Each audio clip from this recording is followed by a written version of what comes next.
Good evening, everybody. It's time for CAPI Live. I hope everybody's having an awesome weekend. We'll let everybody get in and we'll get the show started. This time, I'm usually late, but I'm actually on time this time. The computer was nice to me, and I was able to have enough time before it started. And I'm talking to myself because there's no one. Where are you people at? Oh, there's Cora. Hey, Cora. You're always first. Technically, I was first. Technically, Corey was first, though.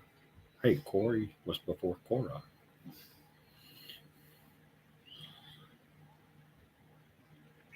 Y'all let me know you're here below in the chat if you would, because it just gives me a number, and that's usually not accurate. But it doesn't tell me who you are, so that way I know who you are when you come on. Emo. Hello, emo girl. What's up? I have to help. This poop. I take and poop egg. Did you say this poop? That smells like wait. What? Hey, this Poop egg. you make another one, please.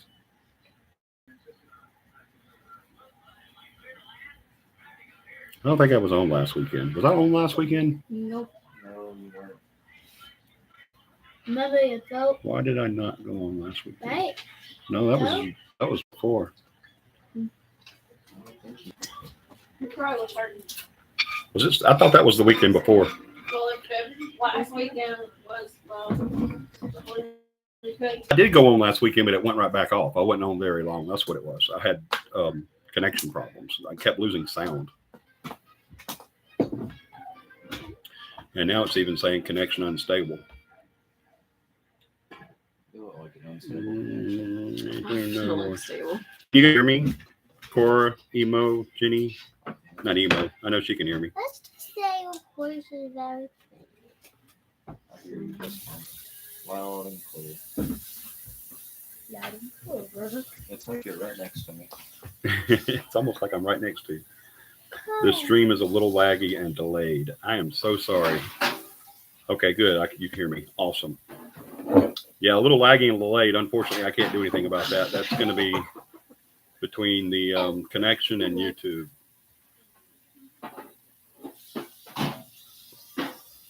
So we'll just have to kind of wing it. Hope it works out. You give me another cup? You do it so well.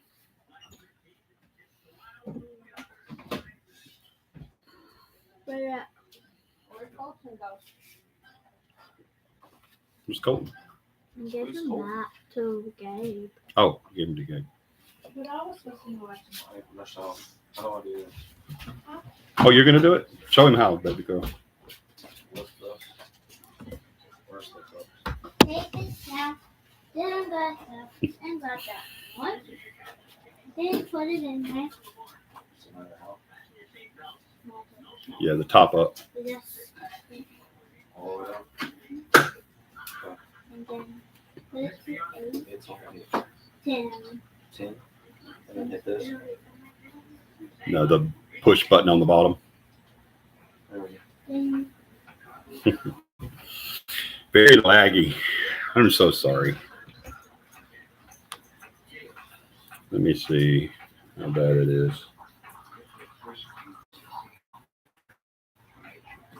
How much of a lag is it? Let me pull. Here you go, Dakota. That's the best we've got. There you go, Dakota. That's the best we've got. That's not too bad. wait, let me make pinky It pie loops here. that twice. Oh, does it? Yeah. This is pinky pie. Hey, John. Welcome aboard.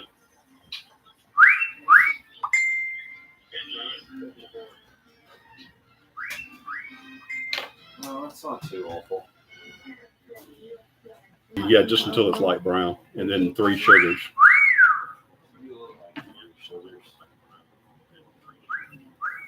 Yeah, it's not bad.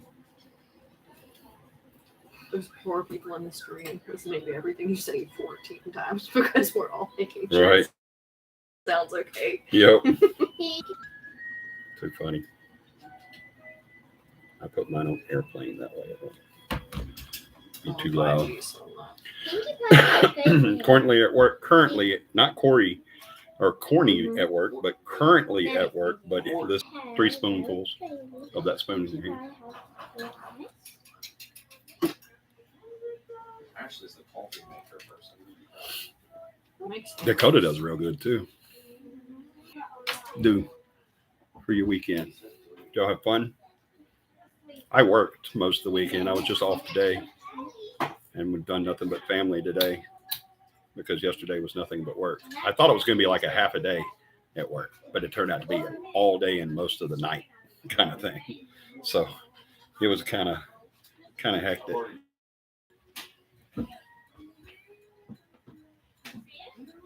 Is it getting worse? Let me see.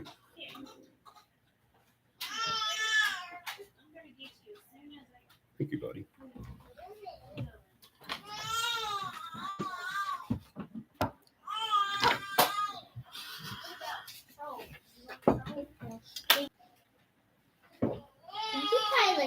We actually have a guest tonight.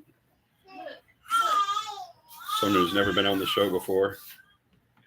He's never been on the show before? Oh, yeah, the lag is only about 10 seconds.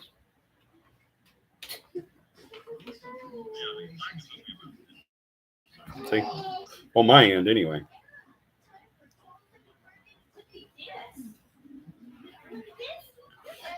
So I don't know how it's going to do tonight, so let's get right into it. How about it? John's on. Is Stephanie and Joey here? Are you guys here?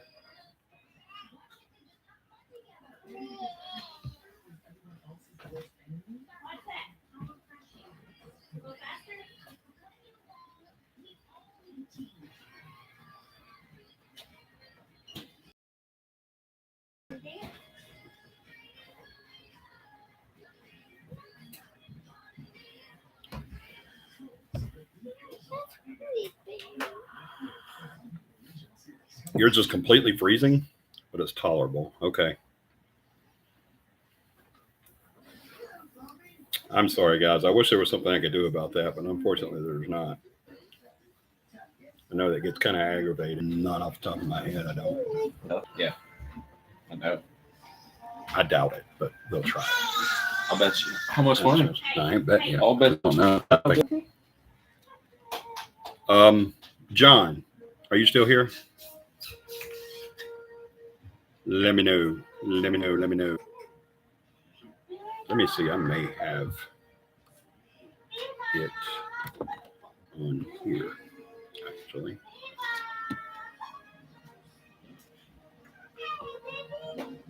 Can you send Corey the login info so that he can put the show on his phone?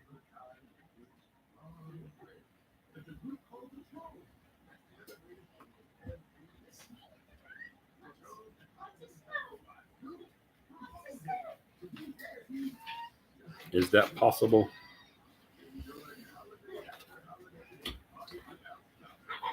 I don't see it on here. I know I had it because I sent it to them, but I don't have it where I sent it.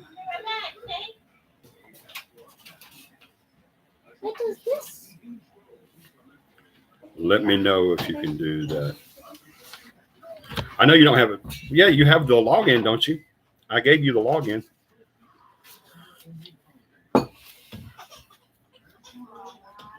I gave everybody the login.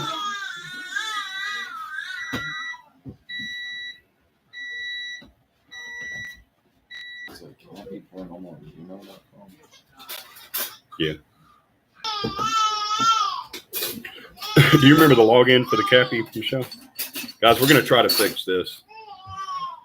Oh, it's on your laptop, and you don't have it with you. Got you. I thought you were talking about. I understand what you're saying now.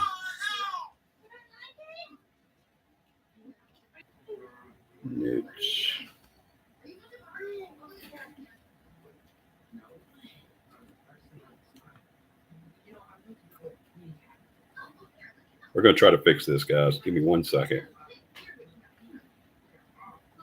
Y'all put up any prayer requests that you have.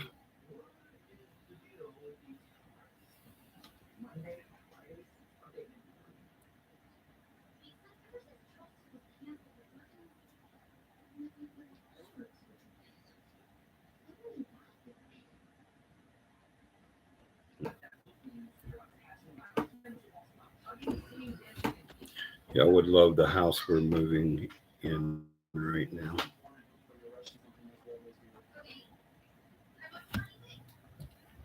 Tell me about it. It's all mine. You got to put it on CAPI.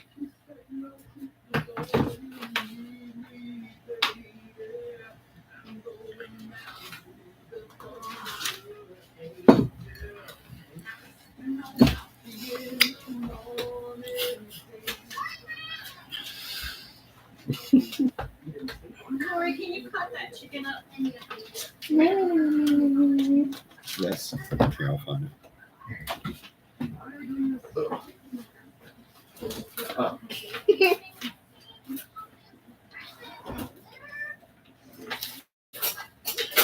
You look like a cut off chicken. Let me ask Stephanie. How about that? Hey, Because I don't think she's on the live. why don't you ask that? Try doing that and see if that works. We're going to figure it out, guys. We're going to make it, guys, because certain it will do better on his. I mean, it won't do better on his phone. He said it would do better on his phone. I said, no, I doubt it.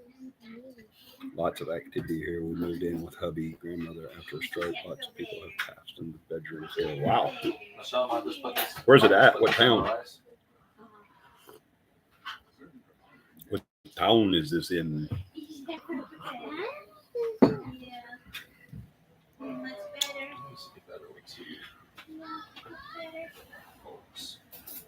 Alex City? Well, why don't you let us come investigate then? It's easier with not 2 forks. I can just shred it.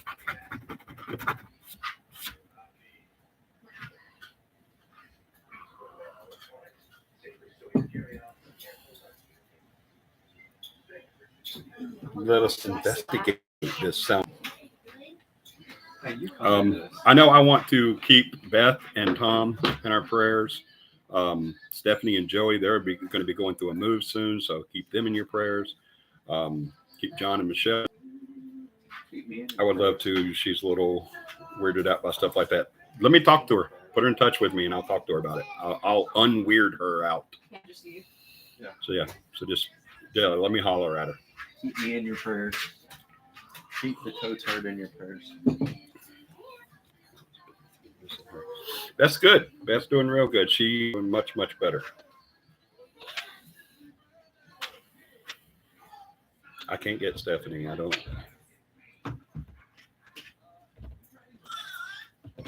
Still haven't sent anything to them.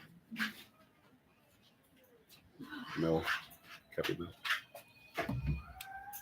And as always, if you guys have any prayer requests that you don't want to put on here, just send them to John. John, if you would, go ahead and put up your email, mine and your email for me, please. And if you do have anything that you want to put on there that you don't want on here for everybody to see, then just send it to John. Or you can just say unspoken. Whatever you want to do. It doesn't matter. We do it all. So anything you want us to pray about or talk to you about or anything like that, just holler at us. Girl, we absolutely track of all requests. So he will get them, I promise you. And if there's any that you guys want to send him without putting it on here, like I said, just send it to jbowen.capi@gmail.com. Also, let's talk about upcoming events. We have CAPI Camp set. I know we've been talking about CAPI Camp the last few weeks, but we haven't actually had a time set to do it. We had one set, but we had to change it. We had to change it a few times, actually. The date that I told you guys was definitely set in stone, that it was definitely going to be September 30th through the 2nd to October 2nd. That is no longer in deal. Unfortunately, that stone broke. We have a client that needs our help. So the clients have to come before CAPI Camp. So we have to go help that client first. So what we're going to do is we're going to move CAPI Camp to October 14th, 15th, and 16th, and it's going to be in Plantersville, Alabama, which is right outside of Selma. It's just 20, 25 minutes there at Paul Grist State Park in Plantersville, Alabama. So if you guys want to come out to CAPI Camp, we will be doing the class. We already have, I think, 3 or 4 signed up for the class. So we will definitely be doing the class there. We'll definitely be doing the investigation. We have a good spot for the investigation. So the full class will be offered at CAPI Camp in October 14th, 15th, and 16th. So you guys definitely come out for that. If you don't have camping equipment, but you want to go to CAPI Camp, give us a holler. We can definitely work with you there because a lot of our people that are regulars on our CAPI Camp, if you want to come but you don't have camping equipment, still give us a holler. You can email me or John. You can contact us on Facebook or whatever you want to do. Our PM, if you're friends with us, you can PM us, whatever you want to do. Just get there and get in touch with us and let us know what your deal is as far as not being able to come to CAPI Camp, because we will take care of it, I promise. John just posted a link right there in the comments to the camp. Just hit that link and it'll take you to the info on the CAPI Camp. Oh, okay. Camp. Hit us up. We could probably take care of that. I can't afford the charge for tents. I don't remember. I think it was, do you remember what the charge for tents were, Michelle? Yeah, Paul and Griff. Wasn't it 15 or something like that? I'll check on that, but don't hold me to this, but I think it's $15 a tent. If it's still a problem. Yeah, John says 15 too. It's still a problem. We can go live on here now. Okay. Will you check the lag for me? Ashley, when you get a chance, will you check the lag and see how bad it is? If it's bad, we'll switch over. But if it's doing all right, we'll keep it on here. I actually don't think I can because I have a new Facebook. Oh, okay. Can you check it real quick? Oh, the strip on supposed to be on, so or not. I just changed the flavor. I think my only friends are James, Fan, and Corey. Okay, testing 1, 2, 3. Okay, it's not that bad. So we'll keep it right here, but we'll have that on standby. So as long as it keeps doing like it's doing right now, we'll keep live on here so we don't have to stop the show and start over again.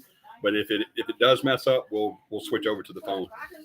And that way, hopefully it'll be better. That way we won't have too much of a lag or anything like that.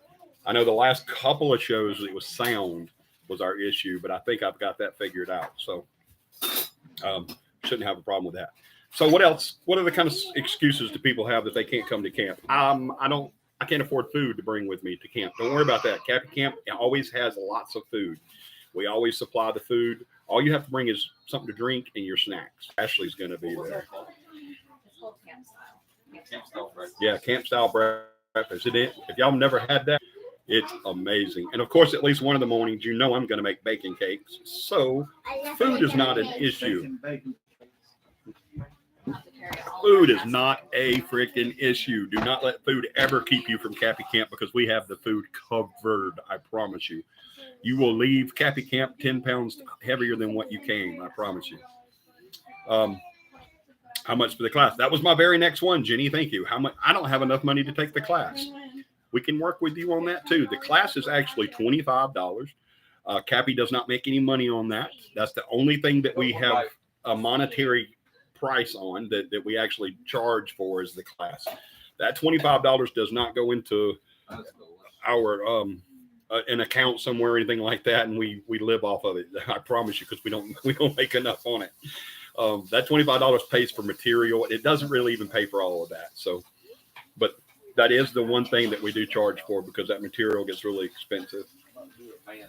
So the class is $25. So now that throws in another reason why you can't come to CAPI Camp. I'd love to come to CAPI Camp to take the class, but I don't have the money. I can't afford the class. Email me or John, call me or John, call Beth, call Stephanie, call somebody, call Terra Mama. I don't care who it is. Call somebody and let us know that you want to come to CAPI Camp but you can't afford it. I promise you, we will not let money be an issue. We can work with that. Okay. That never should be an issue. All right. Money should never be an issue. Transportation should never be an issue. Food should never be an issue.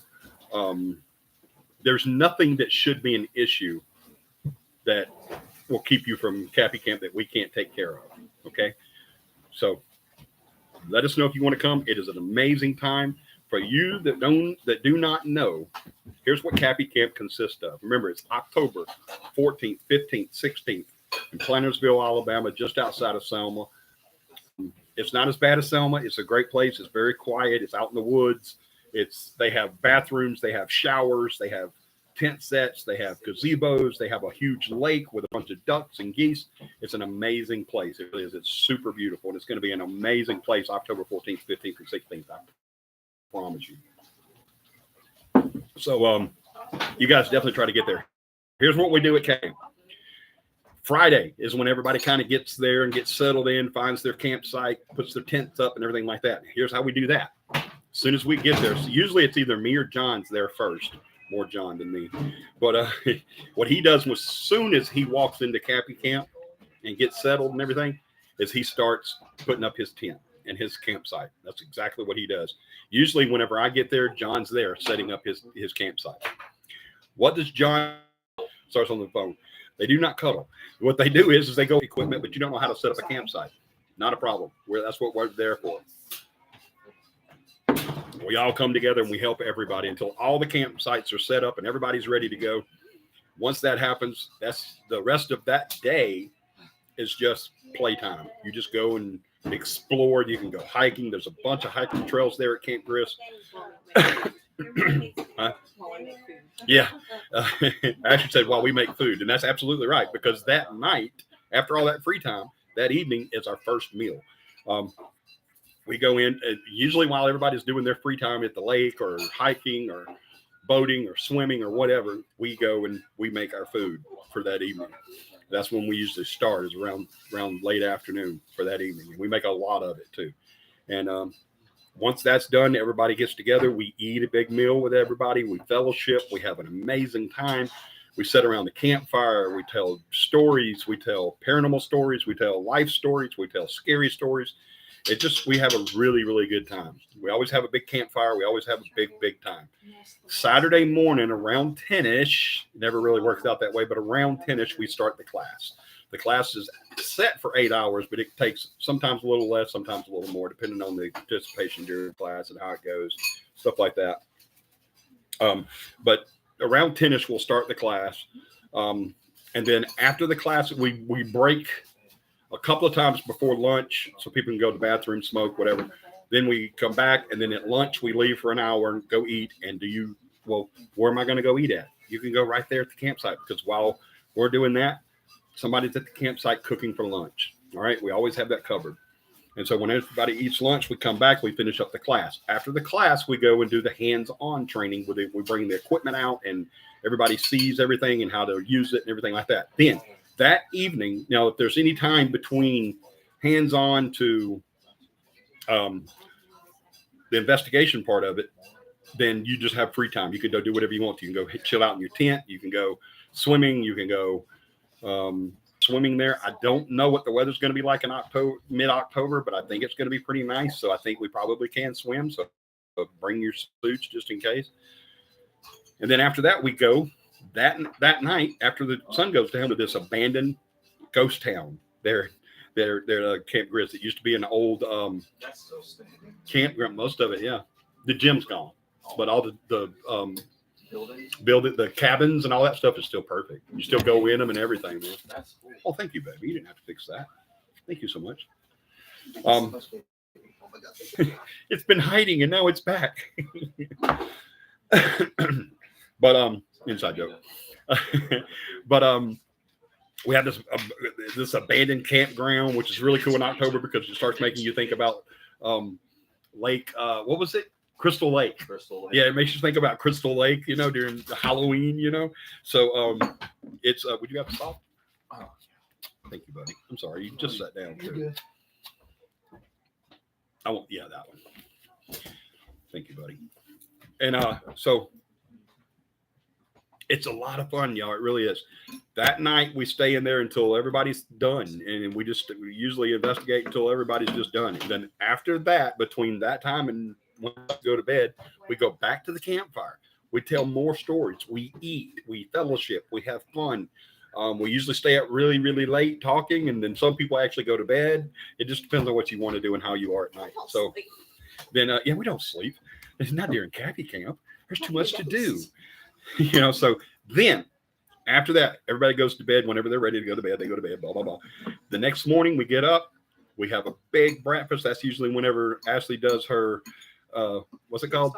Camp style breakfast, which is, y'all come to CAPI camp just for that and the bacon cakes, for nothing else. If you don't want to come to CAPI camp for anything else, come for the camp style breakfast and the bacon cakes. Dear God, they are amazing. I promise you. So we eat, and then we talk some more, we fellowship, and everybody gets their whoever took the class and finished everything, you get your certificate, or that's when you register for it to be sent to you, or it depends on how logistically that goes. But it is a lot of fun, y'all. We've never had a CAPI camp, and no one has ever left CAPI camp since we've been doing these years ago. No one has ever once left CAPI camp and said, "Oh my God, I'm glad that's over." And that's never happened. Ever. Everybody's always usually hyped up about it, sad that we're leaving. There's sometimes some tears. I mean, people don't want to go, because you've made new friends, you've seen old friends, and it's just so much fun, y'all. It really is. It's well worth the trip. It's well worth doing. And you have no excuse for not doing CAPI camp. There's no excuse for it. So if you have an excuse, try us. Contact us with the John's put his email up there a couple of times. He put my email on there. Try us. Just try us and say, hey, this is the reason why I can't come to CAPI camp. 9 times out of 10, I just about can guarantee you we're going to say, that's not an issue. We can take care of that. We got enough guys, so can you pick up your bed if you're bedridden? Yeah, that's absolutely. Even if you're, see, even Corey, he knows. He's I don't know if you guys didn't hear what he said. I think you did, but if you didn't hear what he said we've got enough guys, big guys, that if you're bedridden, we can pick up your bed and bring you to camp. So that's not even an excuse. I don't care what your excuse is. Tent around the bed. We'll put your bed down and then we'll build a tent around it. That's right, freaking literally. You have no excuse not to come to CAPI camp. I'm telling y'all, there is no excuse for it. That little thing's about to drive me crazy. Sounds like so much fun. We've been wanting to go, and I said we would this year, but now that I'm having to care for grandmother, we'll have to miss another one. We're her only care right now because her family sucks. Oh, I'm sorry. Bring her along. I bet you she's gone camping before. She's probably camped before you were born. Bring her along.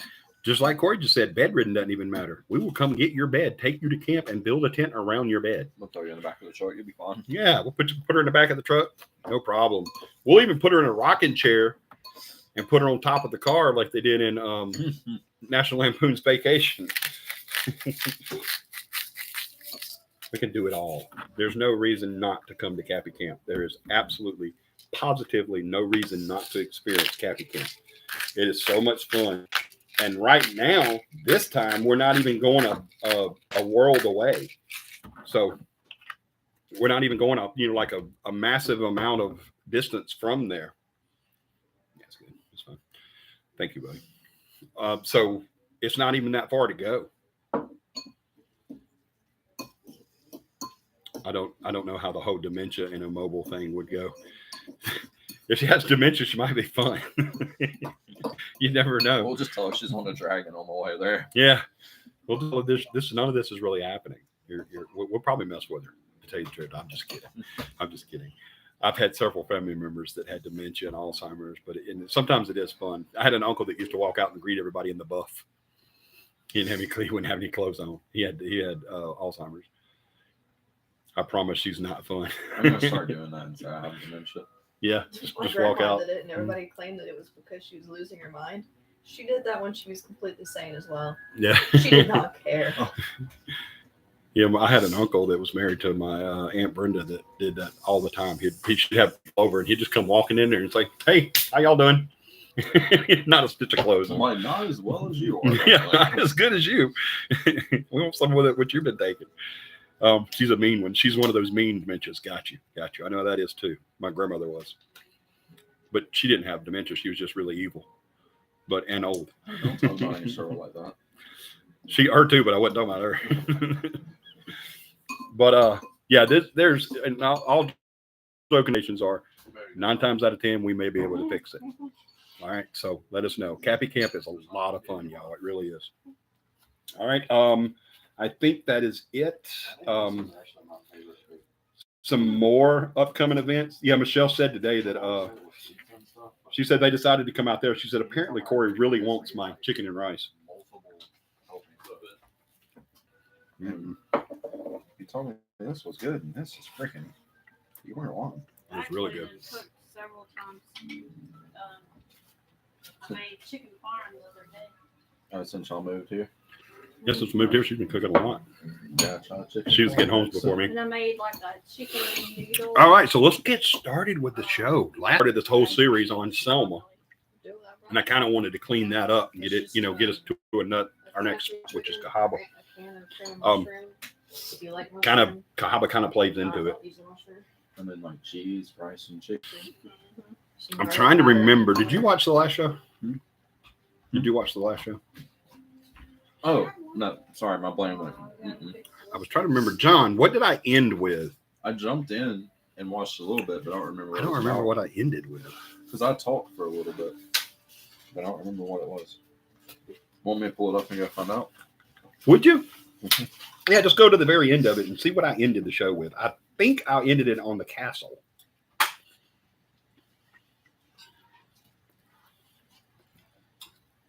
Okay.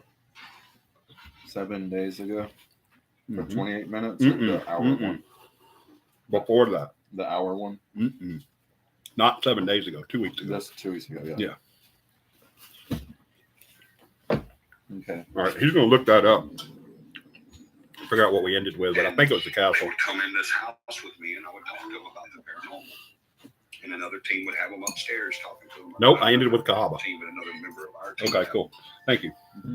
So I didn't think I got into Cahaba, but a little bit. I looked up that team that's doing Honda. No, I'll talk about it offline. Okay.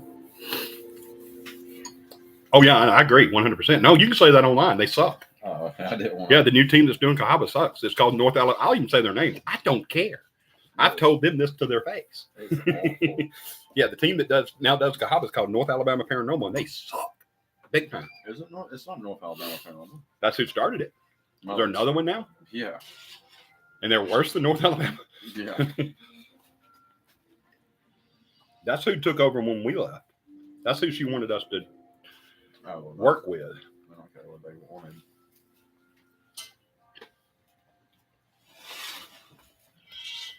Anyway, I'm sorry, y'all. I didn't get to eat. We had lunch, and I didn't get to eat dinner before I started the show, so we had a late dinner. But that's a show in itself. That was an amazing place. It's what got me into the paranormal. Vaughn is whenever you had your aha moment. That's when you said, okay, there is something to this hobby that I've been doing.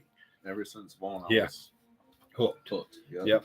Vaughn, yeah. Now, he was in it before because he pretty much grew up in it. But Vaughn Hospital is when co-founder Corey pretty much decided, okay, there's something to this. Do you remember? This is definitely, that was his, y'all heard me talk about aha moments.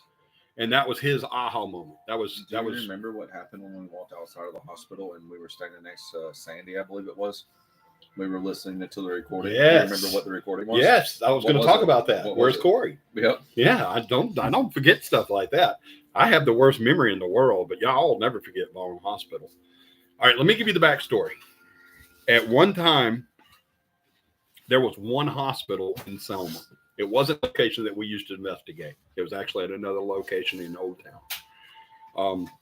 Well, we've talked about it. We've talked about the Parker House, the John Parker building, which is called the Smitham building. That was the Vaughn Hospital.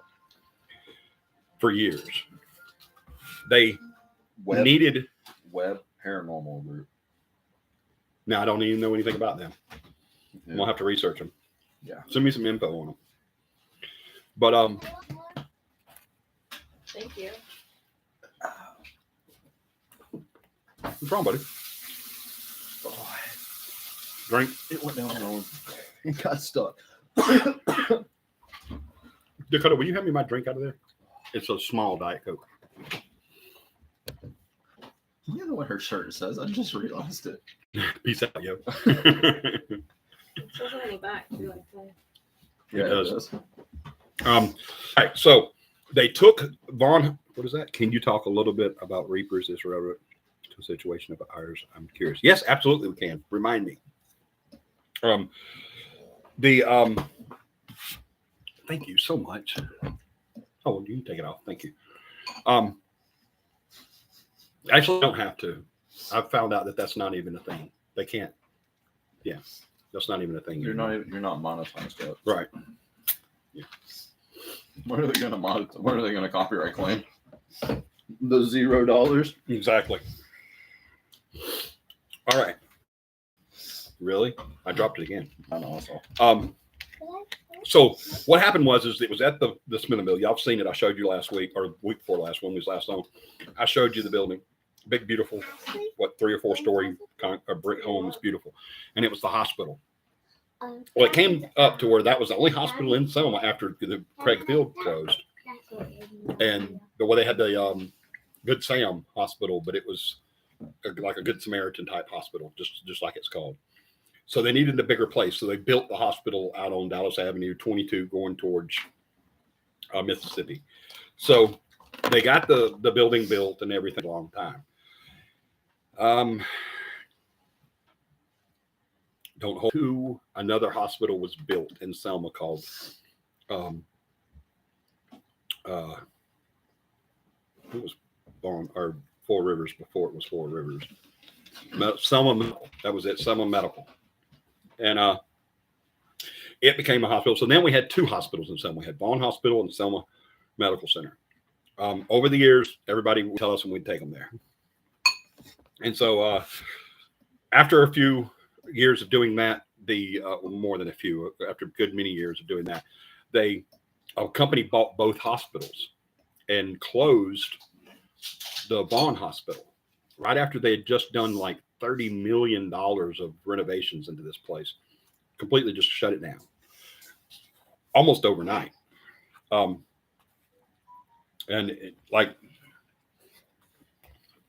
When I say almost overnight, I mean, I know people that worked there, and the way they found out they didn't have a job is they came to work the next morning and there's notes on their doors to their offices that explained to them that department was no longer open. What is that? No, it's just a spirit box session with writing. Dear God. Oh no, this is the tip of the iceberg. Oh my God. The rabbit hole goes much deeper. What was it? Yeah, maybe I don't want to do any research on that thing. But anyway. Team us look over to Hollow. Oh, what was the ice? Spirit I box. thought that was something else. So they closed this hospital down literally overnight. People came to work the next morning and said, hey, weeks, it gradually shut down, and they moved people from that hospital to the other hospital and to other hospitals like into Montgomery and Prattville and stuff like that. And over the next few months, the building became completely vacant. The only thing that stayed there was a laundry service. The people that did the linen service for the hospital, they stayed there in the basement. And one other company stayed there, which just happens to be the company that I worked for at the time, called Care Ambulance. We had moved into the hospital just before they shut down, and were able to remain there. So when we were there at night, we were the only people in this entire hospital, this entire huge hospital. So I did get permission. I got permission from the powers to be to investigate the hospital. So CAPI went in and started doing investigations, one of many investigations. So we had pretty much the run of the place.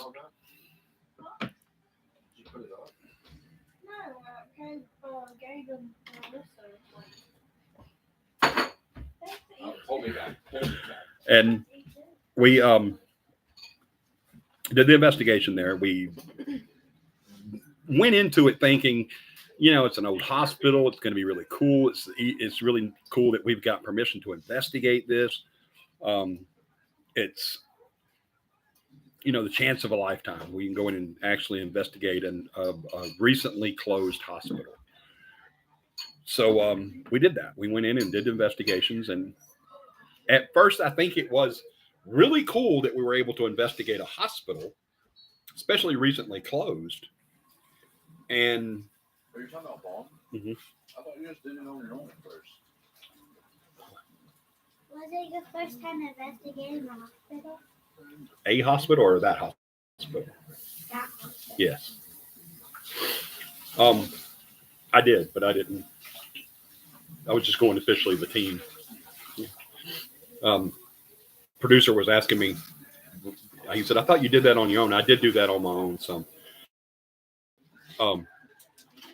the team. This is the team's first time being there, and so we went in and investigated it. And I didn't think that, or I don't think that we had the idea of what was going to happen. Yes, it was amazing. Yes, it was cool to investigate a hospital. That's what every team wants to do, especially, like I said, recently closed. But I just okay. So we go in. God, I miss that feeling, that excitement. 3-man team the first time or 4? It was just me, you, and Jamie. Yeah, was it just Jamie or was it Justin? Jamie. Jamie. Mm-hmm. No, it was 100% Jamie. Yeah, it was definitely Jamie. Yeah, me, you, and Jamie. Yeah, so just me and my 2 sons went in. We did the investigation. We pretty much decided we was going to start. Your one son. One son. The other one doesn't count. Yeah. We went inside joke. It's not even a joke. Eat that part right there. Why? Just look at that part. Is it bugging you? It's got that nice. You're welcome. No, that bite was enjoyable, wasn't it? It was actually. Yeah, I know. It looked crispy. I've invited people to watch your stream. Oh, thank you. So we go in to investigate. He's taking too long. That has me so excited. I'm trying to eat too. Here, take this over there. Don't let it unplug. Corey's going to take over. So just to preface this, like, I was born and like raised around all this stuff, but there was a part of my mind that still didn't believe it. And but movies. And because at that point my other brother Jamie was like, we were sneaking and watching like Michael Myers and Friday the 13th and Freddy Krueger and Nightmare on Elm Street rather, and then Friday the 13th was like Jason and just all these, and Child's Play with like Chucky. And I think the only one that you would like openly let me watch at that point was Cujo. Mm-hmm. And but me and my brother Jamie would sneak and watch the other ones. But anyway, so we go in thinking like nothing's really gonna happen. I remember the very first thing that happened was we waltzed into a room, and I don't remember what the room was for, but I know when you walked in, it was real small, had a sink and some cabinets above the sink, and it was just a one-way in, one-way out. Dad went in first. It's a convalescent wheelchair shower room. Yes.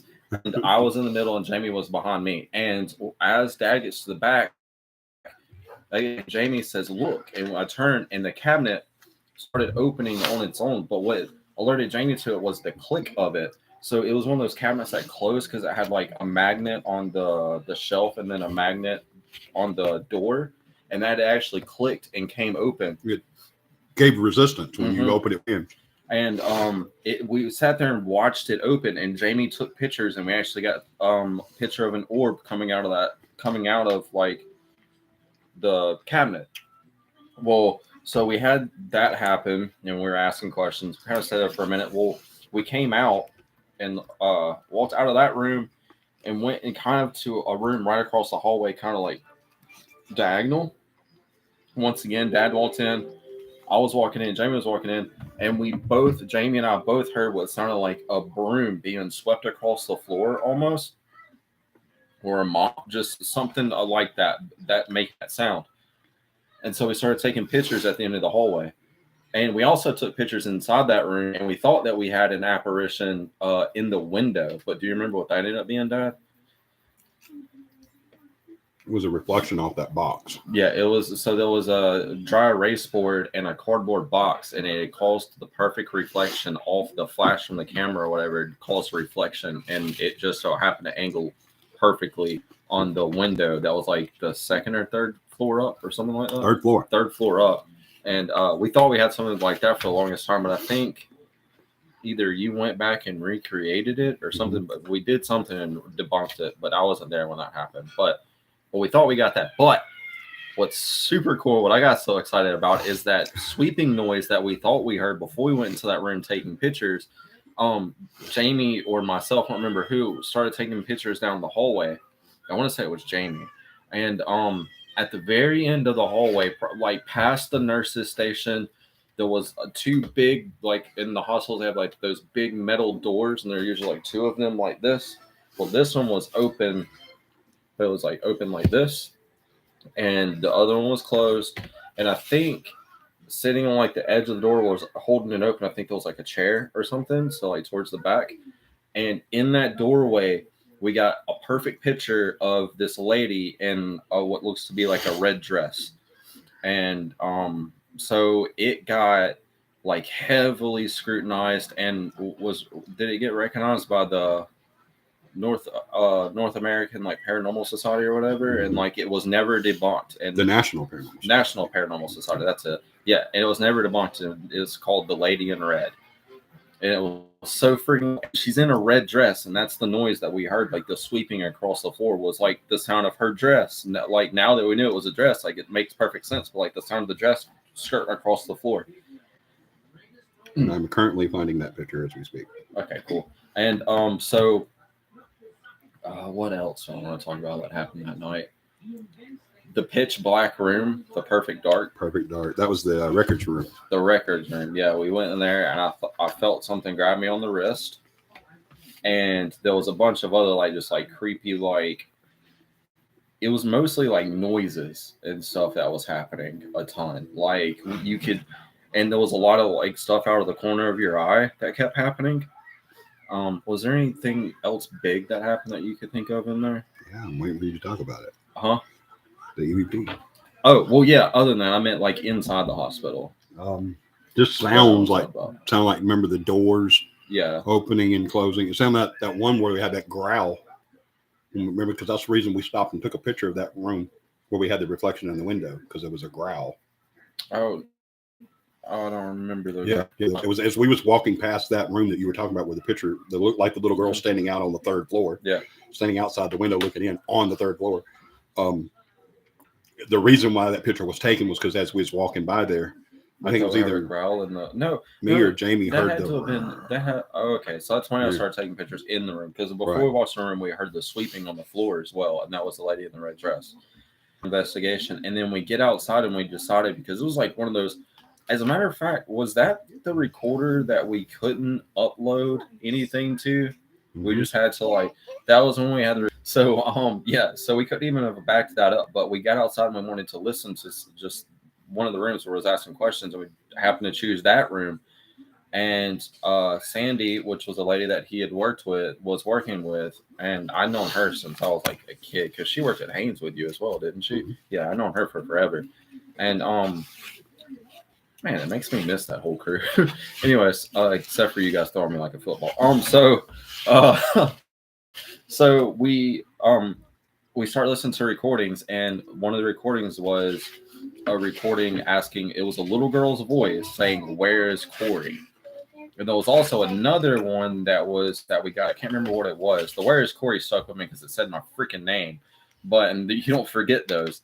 But there was another one that was also like related. It was towards me, like targeting me, like whatever the answer was clearly like aimed my direction. stuff was happening to other people too. Like your chief didn't believe in it, but Vaughn made him believe, right? Like he was like, because he thought y'all were pulling pranks on him or something, right? Yeah. Right. Mm-hmm. But here's the, I don't know if this I'm gonna go smoke. Can you keep doing this? Sure. Thank you. Here's the picture of the lady in red. Stay right there. I don't know how this is gonna show up on here, but Yeah, you just have to bring it up full screen and kind of look. Ashley, will you look on your phone? But See how that looks? See if they can see it. like a red. But that's the open doorway that I was talking about, and then this On that side cabinet, too. over like here. Sorry, over here would be the closed door, and this is the open door. And behind her, there's like a chair back here holding the door open. But that's lady in red, and it's on the CAPI Facebook page, so you can go find that. Most of these are really low quality because this was like all the way back in 2004, 2005. So these cameras are really bad. But that's a picture of the hallway, if you can tell.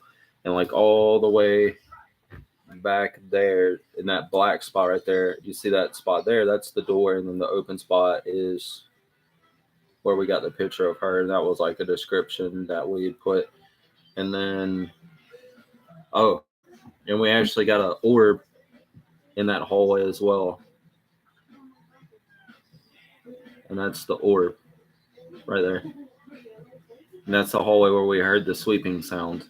So it was really, really freaking cool that we heard the noise, caught an orb, and then caught a full picture of a lady standing there. It was probably our best evidence ever. Oh, and this. Am I still? Hey Dakota, do you know why I did that? Oh, never mind. I got it back. It just went to a screensaver. But so we literally got multiple pieces of evidence that was perfect. So we heard the noise. So it was a personal experience of something standing right there in the doorway in a red dress. It's freaking nuts. Like, it's the type of evidence that you wish and you pray for every time you go into an investigation. And we've never gotten, at least in evidence, like we've never gotten that before. I think the only thing that would have made that better was to have like gotten the sound on EVP beforehand, would have been the icing on the cake. But we got everything else. But also, this is that cabinet I was telling you guys about that we sat there and watched open. And then I don't know if we have a picture of the orb coming out of that cabinet. We don't, but that's the doorway that you, so when you walk out of that doorway there, you would have like walked out of that doorway and you would have been turned to your left. You would have been facing down that hallway, down that hall, and then zoom further in, and then there's that opening. It was perfect. And you have to understand the like crazy thing about this is that this is, like I said, like 2004, 2005, like 2005. So that's the cameras that we had. Just the technology that existed then was nowhere near like it is now, you know. So it was, I was telling him, I was like, it was freaking insane that we got a picture of, we got the sounds that we heard, like the broom on the floor, which was the dress. Then we take a picture down the hallway. We get the orb, and then further coming down out of that room. Yeah, coming out of that room. Remember, we traced that orb. We had several pictures of it. Yeah, that's what I was trying. We didn't have a picture of the orb. We had a picture of the cabinet. We didn't have a picture of the orb coming out of the cabinet. At least the audio recording of everything. Right. But we didn't have, the technology then was just not where it's at now. And even if it was, like, we couldn't upload it back then. Right. So it was like, it was amazing that we followed that out of the room, down the hallway, and then a full body apparition in the doorway. And we had the personal experience of hearing it, which is why that's the only reason we took a picture down the hallway in the first place, is because we heard the noise. I don't know if you did, but I know Jamie and I did, and we told you. I did not. And then that's, yeah, I was he was like, further "We'll up." take a picture." Yeah. Yeah. And we got it. So that was amazing. And then, but I also really liked Warren Hospital because it also taught me another lesson was debunking things, like, because we thought we straight up had that girl or little boy or whatever hovering. That off the stayed third in floor evidence for weeks. for a long. And so that was, I remember that Yeah, we conversation. all were. And but yeah, Vaughn was. I've talked a lot. I've talked about everything that happened to me, but you have your own personal stories. I don't know if you want to talk about it or not. Yep. Oh, but wait, hold on. What was the thing about the batteries? You would leave batteries in front of the doors Mm-hmm. to see if they got moved or whatever. And you come back and the batteries will be moved or things will be out of place or whatever. Not just batteries. I put cups, But all kinds of stuff. How did you know that it wasn't somebody that was also working there going up there and messing around? I didn't, but I did ask everyone not to do that, and they Okay. agreed not to.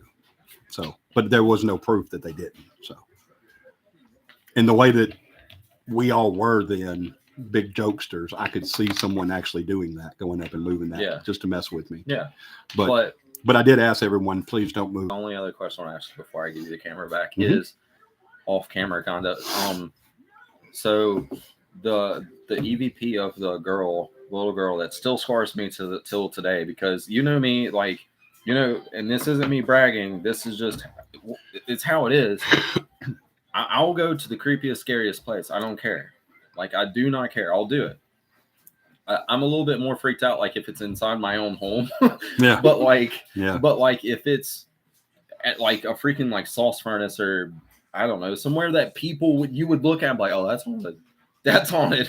Like Right. I'm the first one trying to get in there in the deepest, darkest part of it, but with equipment. But Vaughn, and till this day, because of Vaughn, if I think that there is a little child spirit there, I want nothing to do with it. Like I want to stay as far away. And I don't think about the spiders until I see one, and then it's. But but the question I was going to ask you is the little girl EVP. Do you think that was a dark entity still, or what do you think that was? I think that there was something there that held other spirits there. Mm. And I think that what was holding other spirits there was dark. For me, I never got a reason to say demonic, but I did get dark. Yeah, I don't know. There was just like whenever I heard that little girl's voice, it like jarred me in. Names always get you. I wish I could really. I was like, "Where is he going?" or something like that. I don't remember what it was, but oh, excuse me, I keep burping because that's it. Yeah. Come over here. Let's both get it. Let's see if we can get it. And look, there's Big Boy. Hey, Big Boy's in the shot too. The bearded dragon. He's right there. I can't do this. He's right there. That's Big Boy. But we had him out a couple of shows ago. We took him out and he was on my shoulder on the show. But I want to touch on something, and I know Corey doesn't mind me doing this. I want to touch on what brings that EVP into light. What brought that EVP into being such an amazing part of that investigation. During the, I had already been in this room before by myself in the records room. I'd already been in there by. Oh, wow. That's really good. Yeah. Excuse me. I had already been in this room and showed them and by myself and experienced the total darkness. And if you've never experienced pitch dark, which is total pitch dark, go to DeSoto Cavern. Go to DeSoto Cavern, Northeast Alabama, and you'll experience. Childersburg. Yeah, it's in Childersburg. Go there and you will experience pitch total darkness. People go in their closets and close the door. They'll turn off the lights in their bedroom and stuff like that, and it's dark. It's super dark, and you can't function. You can't get around. But it's not total darkness. Total darkness has to be all elimination of all light possibility. Period. Everything. It's like a feeling that comes with it. Like, yeah, it'll freak you out. It really will, because a whole bunch of choice. But some blind people, most blind people can still perceive some range Still of some light. see light and some color. Yeah. Some people can see colors. Perfect too, dark. There's nothing. Yeah, the perfect dark is just crazy dark. And you literally, have you ever heard the thing, you can't see your hand in front of your face, 10 inches in front of your face? You can touch your nose almost with your hand and you can't see it. And you can't even see the movement of your hand. So that room, which when the hospital, being used as a hospital, This room was always locked. There's only certain people that had a key to it, and it was called the records room, where they kept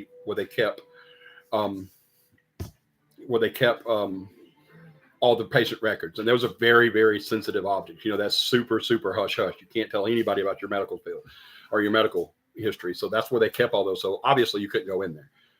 Well, after they shut it down and took all the records, well, they didn't take all the records out, did they? Because there was still some records in there. We found out. We was looking at some drawers, and me, Corey, and Jamie was looking in there, and either Corey or Jamie pulled one out, and there was a folder in there with a name on it, and I shut it. Yeah, we don't want to look at that, you know, because CAPI has always been based on respect.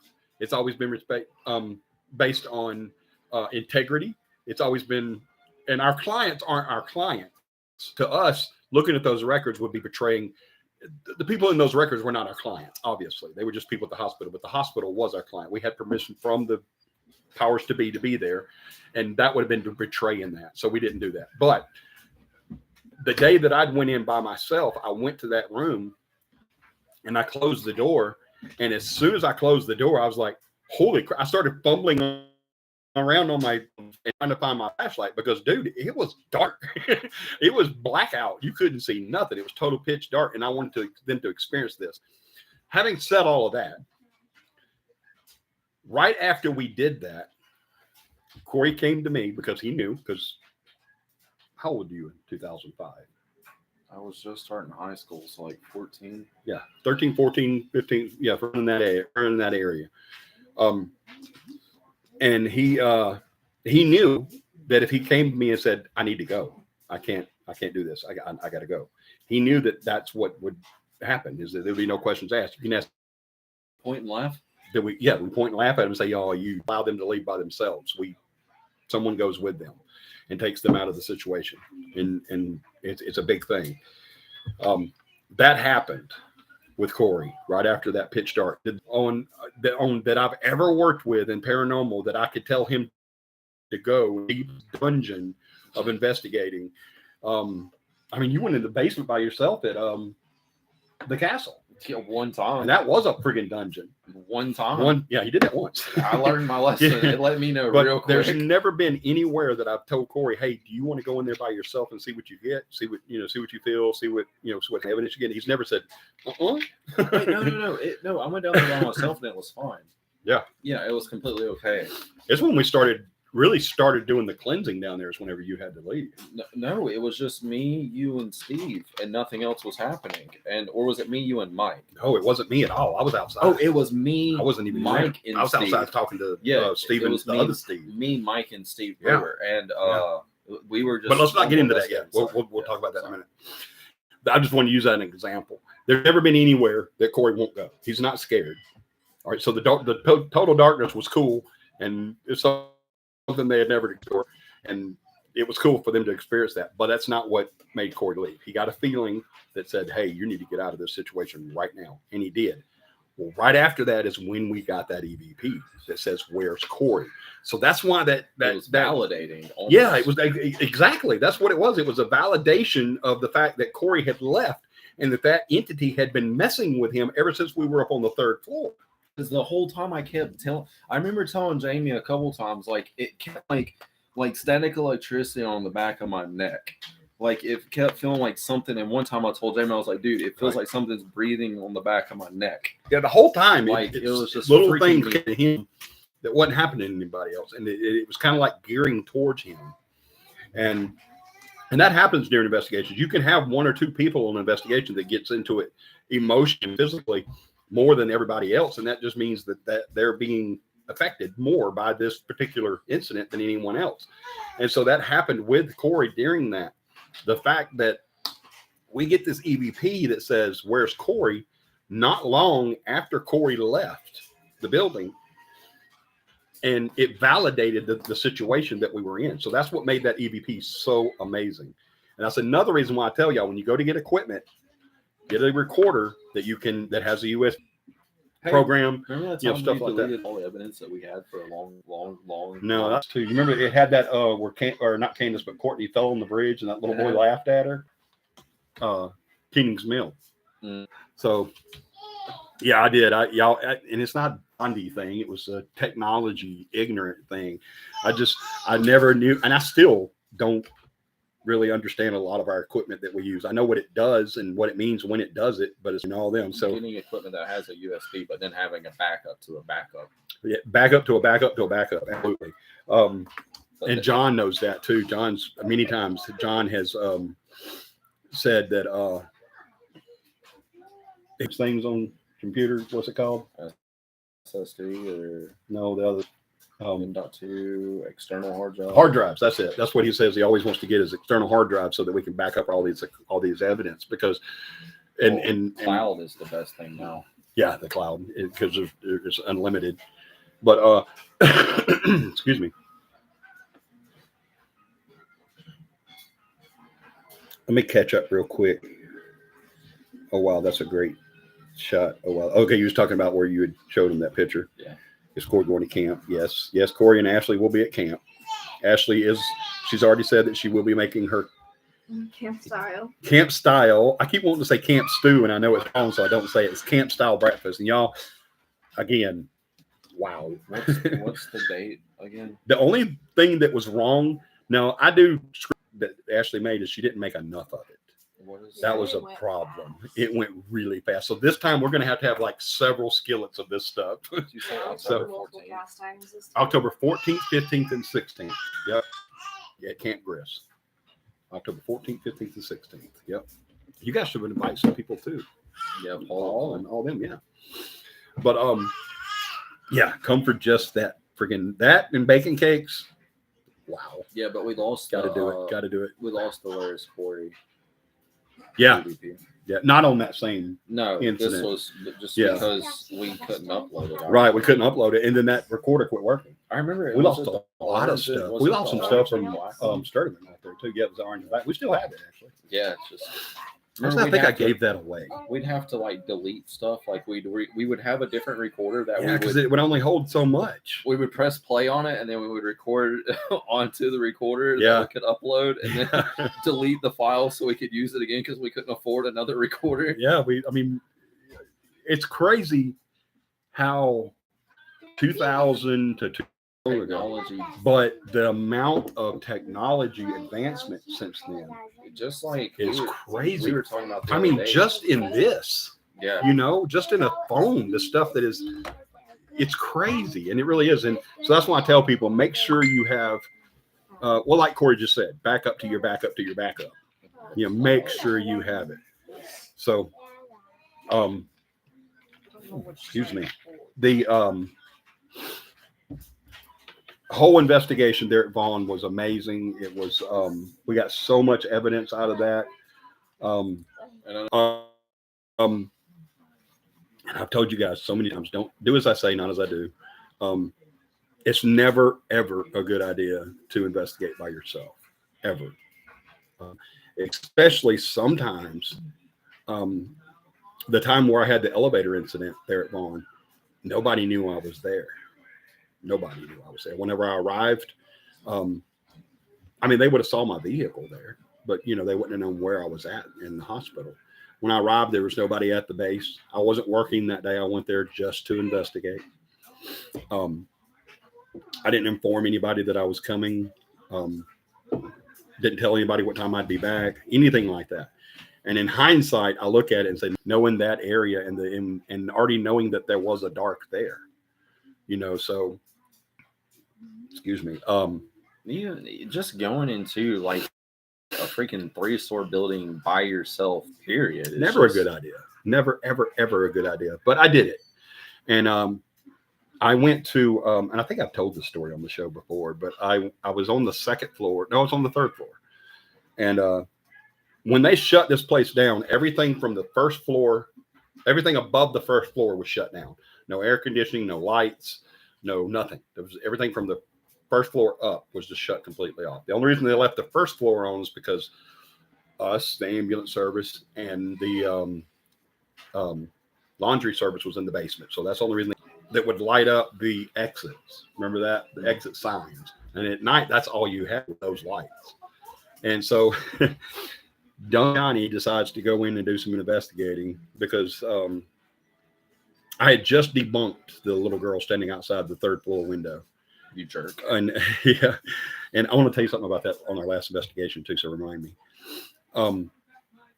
But I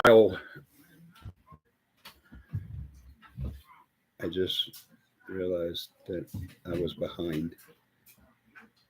Remember reminding you about Reapers. I'll message you about it later. Have to hop off to make important call. Love and miss. Yeah, I'll be in touch. Okay, Emo. Yeah, just holler at me later and I'll talk. Who is that? I don't know. Emo girl. Saying love and miss. Also, I thought it was somebody we knew. No, it's I can't remember. I know who she is, but I can't remember her name. Her first name. Okay. Anyways, Text me your first name. I'm looking at her right now, but I can't remember her name. Because my memory sucks. But anyway, so I had kind of started out on the first floor in the ER and did a few things. And Lydia, thank you. I knew your last name, but I didn't want to say your last name on here. I was going to say Mrs. and then say your last name, but I didn't want to say your last name because you were already using an alternate. But yeah, Lydia is her first name. She's a real cool girl. Her and her husband live over in the Tallahassee area. It's really awesome. We've investigated their house before too, a couple times actually. But do you remember me telling you I left the DVR system at a house? Was it theirs? Yeah, it was their house that I left the DVR system to just let it run 24/7. But anyway, so I'd done a few things and I'd heard a few things, and that was one of the times where I got the doors opening in the trauma room, and so I started working my way up, and when I got up to the third floor, I felt something and I heard something, and it made me think of something else. I'm not going to go into that, but I think now looking back on it, that was a warning to stop doing what I was doing, that I needed to go. It was somebody protecting me, basically, or attempting to, but stupid Johnny didn't listen.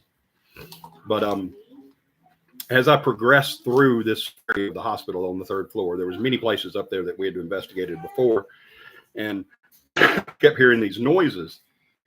To understand this hospital, you come up on the third floor, whether it be via the stairs or elevator, you come out, there's a small area here to your right if you're coming off the elevator that goes into some offices. There's a long area to your left, and then it stops, and then it goes down right to your right. and it goes way down to the other end of the entire building, and it was like an L shape. And at the end of that, or in the intersection of the L, like right here, was the nurses station. And that station would have nurses that went down that full length of the hospital for all those rooms. And then this small link up to the elevators, there was a few rooms there and then offices. And then on the other end of it was the intensive care unit. And I'd gone up to the intensive care unit, and the whole time I was up there, every time I'd go to one area and another area, I'd hear a noise. And so I'd hurry up and go down there. So I went to the, this is actually a very educational example on why you don't do it by yourself too. But I'd gone down all the way down to the other end of that long hallway, and which is on the opposite side of the nurses station, which was the ICU unit. And when rooms were glass, there was no, there was doors to them, but they were glass doors. Because in the middle of the room was the nurses station, and they could actually stand at their desk and look through that entire area 180 degrees and see every room and every patient, because it was all glass walls so that they could actually view the patients. And so I go all through there. Well, I heard something in the hallway, so I go running to the hallway, and I get to the hallway and I hear something right in front of me. Well, in front of me, after I come out of this room, I have an option of going to the right, which is into an office, which actually was administration and stuff like that. Or I could go to the left, which would go into another hallway with offices, or I could go straight, which went down to that nurse station, and then turn left and go down the full length of the building to all those rooms. That was my options. Well, the noise that I heard was right there in that area, so I stayed there. And I walked out like I'm walking towards the doors for the stairs, which immediately to the right of that was the opened elevator shaft. The elevator was not on that floor. The elevator, when they shut all that stuff down, the elevator had gone, they put it down on the very first floor, I guess, so it wouldn't fall or whatever. And so, but those doors were open. On the second floor, they were closed, but on the third floor, for some reason, those, I don't know if the maintenance did this or whatever, but those doors were open enough to where, not all the way, but enough to where you could get into the elevator. But unfortunately, there was no elevator there. It was just an open shaft. And you could look down the top of the shut up, Beavis. You could see the top of the elevator itself. So elevator, and it's dark. I couldn't see into the elevator. I could see a black mass in there, just black, whatever. So as I'm walking over to it, that little stupid thing in the back of my head that every guy has that usually tells us too late that hey, y'all watch, this is not a good idea. But as I'm walking over there, it said, oh, yeah, the elevator's not up here. The elevator's down on the first floor. So what you're seeing is open shaft. Well, I get to the shaft and I get to the door and I'm looking down and I put my arms on each door, what little section of door is left. Did you say you're putting your arms on the shaft? No, because the shaft was inside. So I didn't actually grab the shaft itself. So I stayed like it towards the head of the shaft. Yeah. You said it. Because I knew you were going to go there. So I looked at an elevator shaft. Who's not going to look in there and look down at the elevator top, the top of the ceiling of the elevator car. So I'm looking down into there. And as I come back up, I felt hands, but the hands were like turned that way. One hand was like right here on my left, behind my left shoulder, and the other one was like immediately under that and on my spine. It wasn't like this, like someone would normally push you down, but it was like this. No rub. And it did like these little kneading. No, so it Corey's like, show me again. What did I do? But as I'm looking in there and I pull back up, the first thing that hit my mind was someone came back. The ambulance came back to the office, came back to the ambulance base at the bottom, on the bottom floor, saw my vehicle and said, Johnny must be up there. And he walked up and finally found me on the third floor. And as I'm looking in this shaft, they come up behind me because it's stuff like we did, we'd scare each other and stuff like that. It's just a bunch of mostly guys. There were some girls. There were mostly guys. But this, whatever this was, pushed me like it was trying to push me into the elevator shaft. But I had my hands still on so I'm bracing myself and I'm not kill me. And I turned around to look at whichever the guy that was sitting there trying to scare me. There was nobody there. And so I'm like, whatever was pushing me was really hard. And the shaft was extremely hard. And it had it pushed me any harder than it did, then even my hands bracing me would not have stopped me from going and folding and going into this shaft and falling down to the first. The first thing that popped in my mind was, okay, they pushed me and then ran and they're hiding somewhere to scare me. And so what I did was, instead of going to look for them, I turned to my left to go past the elevator opening and the door to the stairs, and went all the way against that back wall, there was a window there. And I could look down off the third floor out of that window and look into the parking lot and see if there was an ambulance there. And I looked down and saw that my vehicle was the only vehicle there. There was no ambulance there.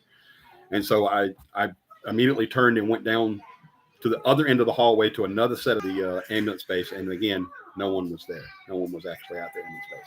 And it was a weekend, so there was nobody in the basement area of there where they did the linen cleaning and all that. And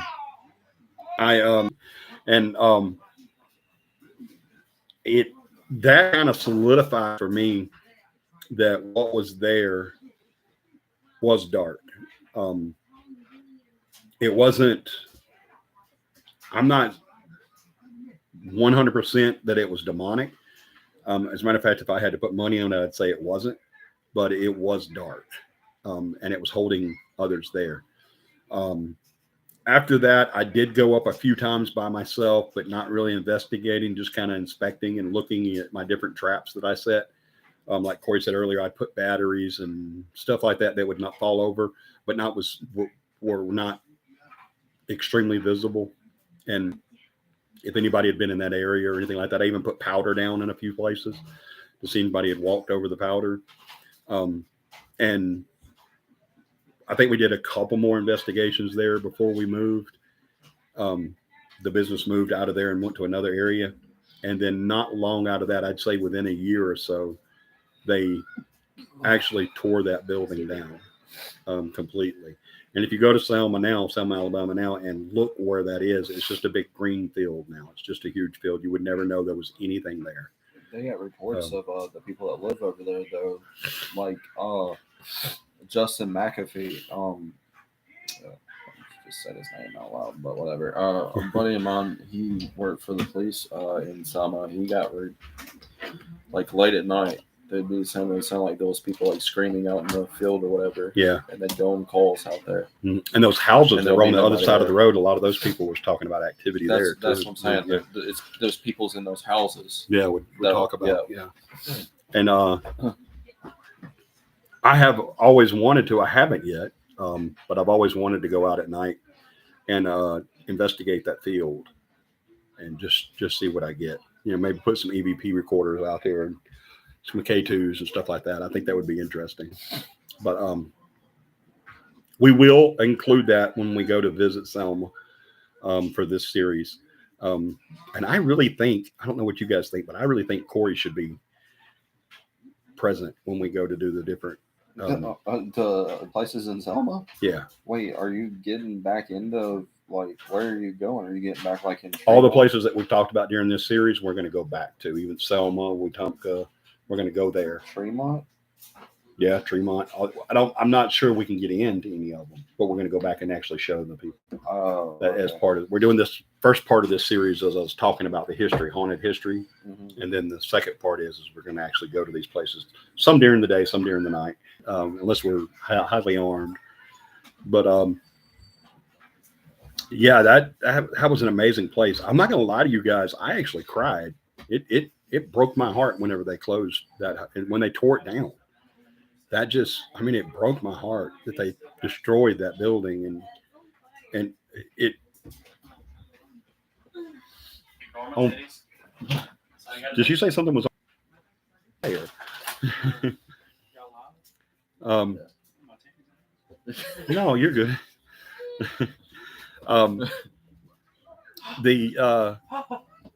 The building there was just amazing. Like I said, it was Corey's aha spot.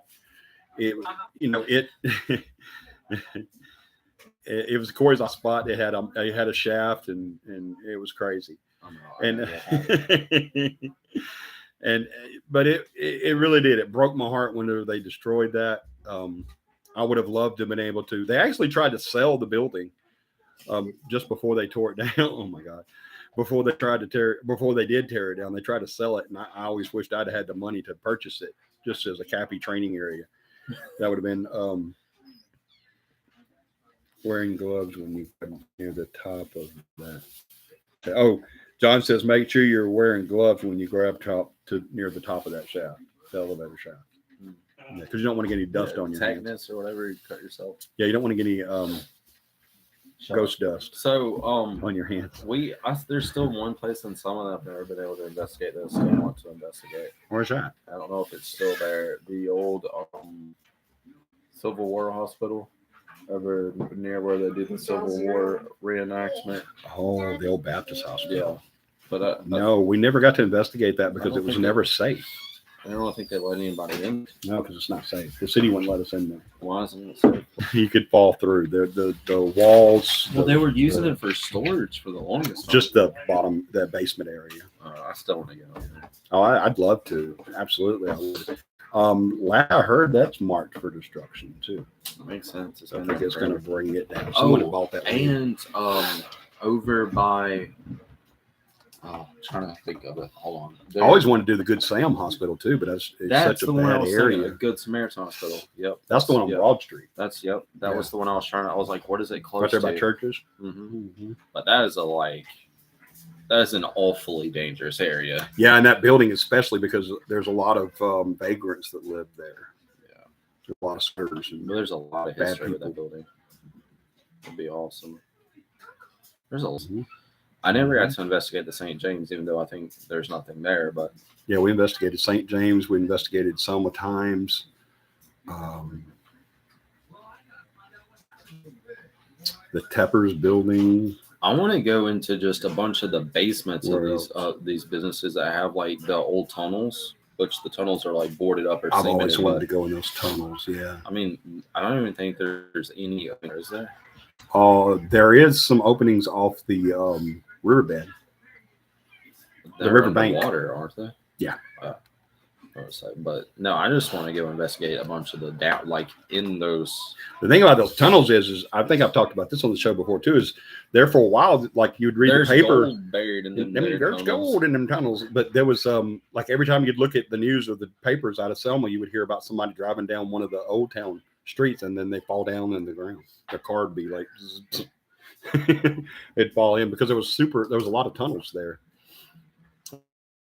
Selma was the munition hub for the Confederacy, and so that's where they made a lot of their ammunition. And they ships would come and they would they would use those the town. tunnels. Yeah, they would use those tunnels to get And out then to when the ships. Sherman came through, everybody buried their treasure under there, and now the treasure's there because some of these families didn't get to come back or they got killed, and there's stuff like in chimneys and stuff. Yeah, chimneys and columns and stuff like But that. Yeah, absolutely. I don't know that they've ever actually found gold in any of the tunnels, or jewelry or whatever, but it's buried. There's been jewelry found at the end of the tunnels, and a lot of like cannonballs, because they used to dive. Well, yeah, Back when I was a kid, they used to dive. Used to go down there and dive. The and last get guy stuff. that had permission to do it passed away, didn't he? Yeah. I forget his name, but he's the reason why a bunch of the depot has a bunch of the stuff in the cases. Is you found a rifle? I didn't know that. Yeah, I sure did. When I was in civil laboratory, when I was about year 8 when I was younger, I was like 19, 20. I found in Valley Creek. We were going down there, doing some field training, and I found an old musket. Oh, that's cool. What was left of it? It was just the hardware. The wood had rotted away long ago. The thing about muskets were, if you got them wet, they became useless. You couldn't use them anymore. And so, someone had dropped it in the water when they were marching into Selma to fight. It was a Yankee gun, and someone had dropped their gun in the water. So when they dropped it in the water, they just kept going. They're like, well, there's no sense in picking that heavy thing up. I can't use it anymore. So, for us with like General Sherman or the Civil War and like Martin Luther King and all that stuff in Selma, like to us, that's just like common knowledge. Everybody knows it. Yeah. And it's not as exciting as it is to some people. Yeah. So like I was talking in Discord to a bunch of the people that I play with, and just it got brought up somehow. I was talking about the Civil War. I was like, oh yeah, a bunch of that happened. Like the Confederacy capital, like was telling them all about that and just going on rants. And then I was like, oh yeah, and Martin Luther King, the march there, and blah blah blah. Like, how do you know this? I was like, I just lived it. Yeah, like I was born there. And then I told them, I was like, that's where the march started. They were like, no, it's not. They marched in Montgomery. I was like, yeah, but the march had to start somewhere. To Montgomery. And I had to literally put a link, and I was like, that's my hometown. That's where I flood for the hurricane. The people there at night, they would say, hey, where you guys want to go? And we would say, I don't know, it's your town. Take us wherever it was in San Juan. And they take us to these different places, like they'd take us to a bar or restaurant, whatever, every night. And then whenever I worked with Red Cross then, and I think I talked about this at the start of this series, actually. And I, years later, or 92, something like, Selma flooded bad. Like most of Selma was underwater. Oh, is that when you saw all the balls of snakes and stuff? Yeah, the balls of snakes, the basketball snakes. Yeah. But some of the people that worked with Red Cross in San Juan, Puerto Rico, that we had gone and helped a few years before that, came to Selma to help us. Mm-hmm. And so we asked them too, when we get done at night. We were all damage assessment techs. We would get in cars and drive around the county and find these houses and lands and businesses that were, damaged by the storms. And what we would do is go in and give a damage assessment of it. And they had to have our reports to submit it to the government and the insurance companies to get paid for their damage. And when we get done at night, we said, hey, you guys really showed us a good time. You got, what kind of good landmarks you got, whatever this. You know what they said the first place they wanted to go to? In Selma? Yeah.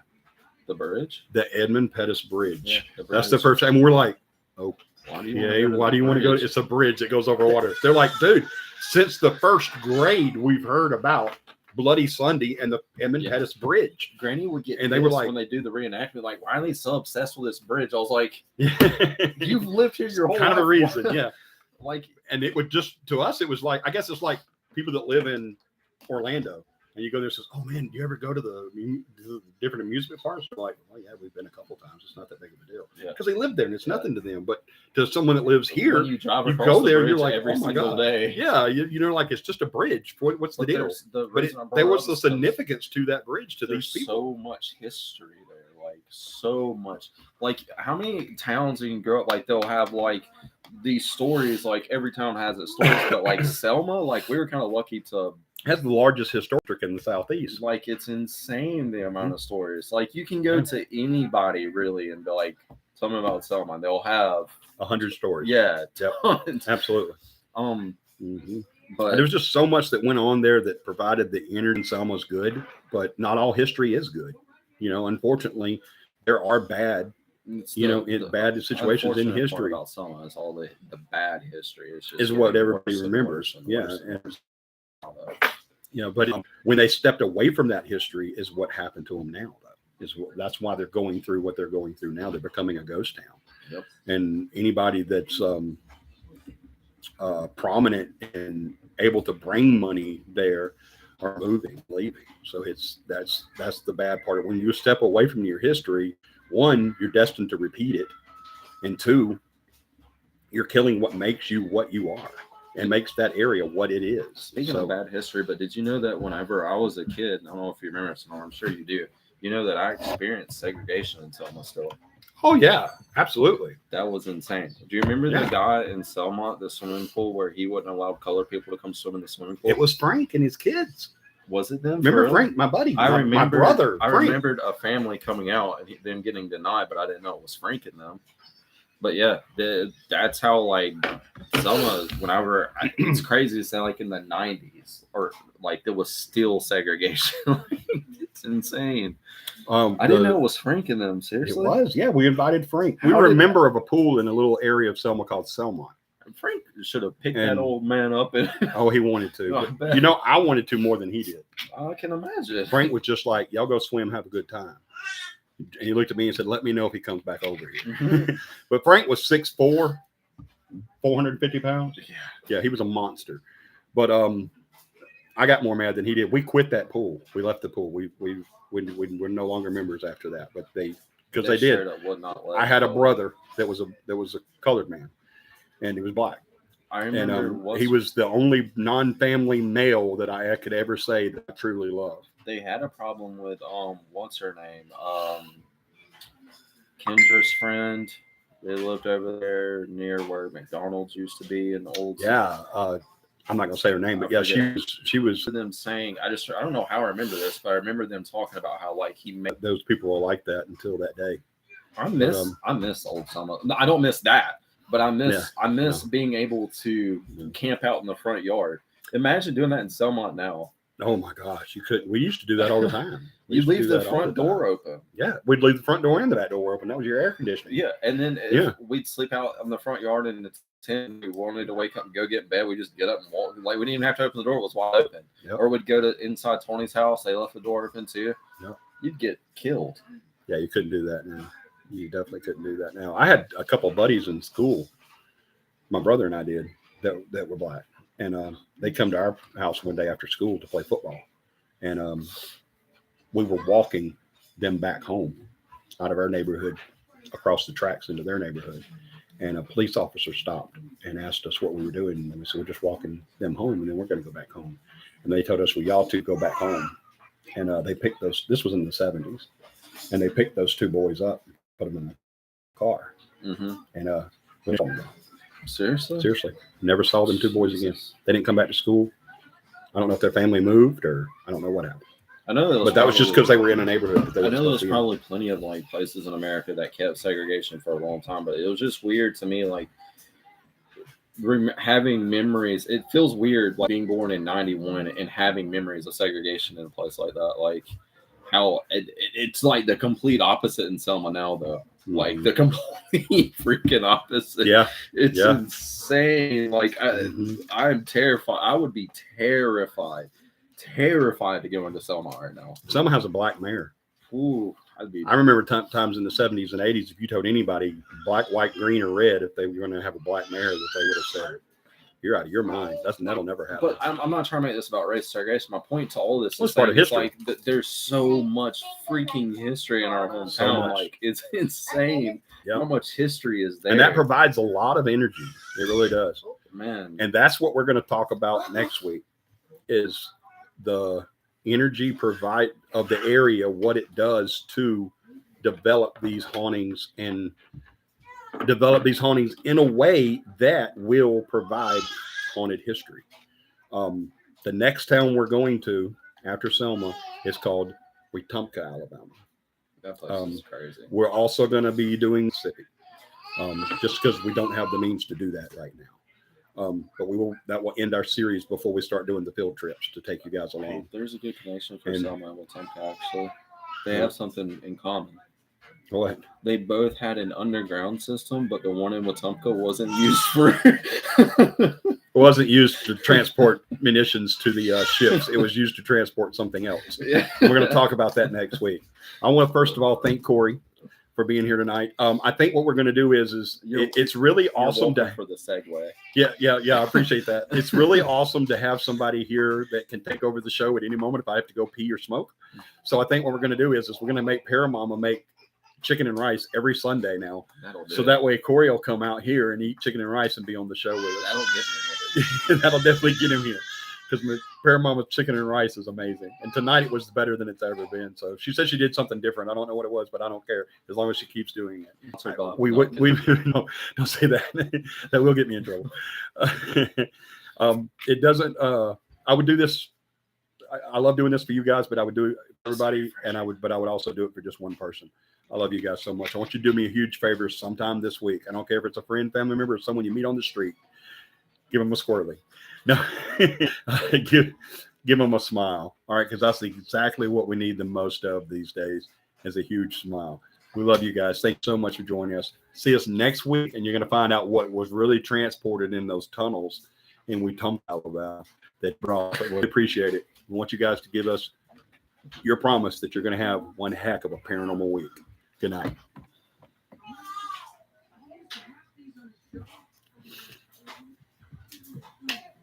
I think only 3 or 4 people watching that would bring me.